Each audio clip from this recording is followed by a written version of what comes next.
Siamo tutti figli di madre natura, eppure non ci comportiamo come fratelli. Dov'è l'amore? Dov'è il rispetto? Quando capiremo che l'unica salvezza sta nei modi gentili e garbati, io non posso starmene fermo. Devo fare qualcosa. Mi chiamo Claudio Concilia. Risolvo problemi.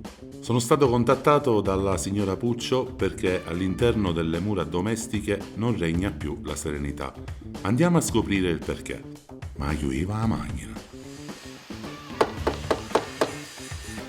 Buongiorno signora Puccio. Allora, perché lei ha chiesto l'aiuto di Claudio Concilia? Che cosa può fare per lei Claudio Concilia? La situazione è diventata insostenibile. Sono sposata con mio marito da meno di un anno. Pensavo fosse l'amore della mia vita. Che cosa è successo? Mio marito non fa la raccolta differenziata. Come? Sì.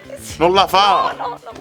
Mi fa fare pure brutte figure con i miei vicini. Mi deve salvare. Salvi mio marito, lo faccio ragionare. Salvi il mio matrimonio. Non si preoccupi signora Puccio, che adesso gli faccio vedere che con i giusti modi, le giuste parole, insomma, riusciremo a recuperare questa situazione. Dobbiamo solo aspettare che arrivi. Amore, sono tornato. Ma che succede?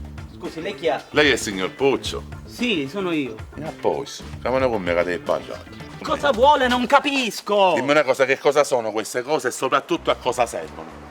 Sono bidoni della spazzatura, cosa sono? Bravo, e da oggi tu imparerai a fare la raccolta differenziata come Dio comanda. A munnizia e munnizia, io butto quello che voglio dove voglio. Ma che è a te quello che vuoi dove vuoi? Cosa parla? Che sei un genio della situazione? Questa di qua dove la butteresti?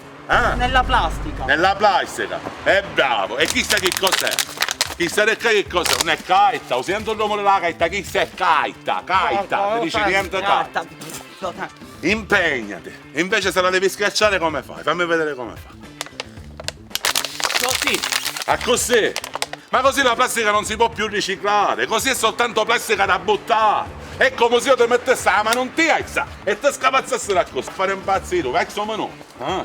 Vecchio minuto, ti intassano all'uomo, lo capisci, eccetera, eccetera. Lo capisci o no? Tutto chiaro. Bravo signor Puccio, bravissimo. E quindi? Tutto a posto, tutto risolto, signora Puccio. Benissimo. Perché deve sapere che quando le cose si affrontano con il dialogo, con i giusti modi, le cose si risolvono sempre. La differenziata è sinonimo di civiltà.